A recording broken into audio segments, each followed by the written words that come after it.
completely different exercise. This was the Board Gosh, the Big Switch campaign. Here they created a movement, and sometimes advertising and really good marketing communications can create the feeling of a movement. The Gathering this year would have been a classic, or last year would have been a classic example of that. You can generate a movement or a momentum. And they got over 100,000 new accounts in a 10-month period to set up the board, their deregulated offer. Very successful campaign. With the budget of about 3 million, but they got extra revenue of 300 million. Now, a lot of that, there was a lot of PR, and the government was inducing the deregulation anyway. But it was a very successfully organised, very professional campaign.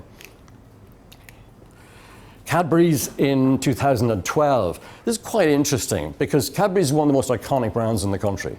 It's been here since about the 1930s, so it's coming up to 100 years. One of the biggest brands in the country, one of the best loved brands in the country. But what happens in a recession is that brand leaders face trouble.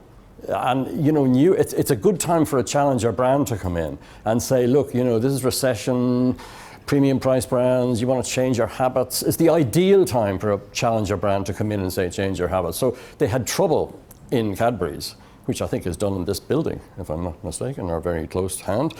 And they went back to the product and created a brilliant commercial that was all full of product values and restored the brand to be slipping a bit on attribute ratings, and they completely turned that around and corrected it by just concentrating on the product. A little bit like Bulmers, if you want to kind of make that comparison.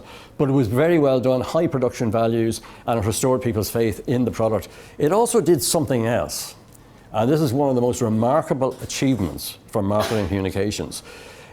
Cadbury's is a multinational brand, as you know. I can never remember the name of the company who now own it, Mondelez, or where do they come from?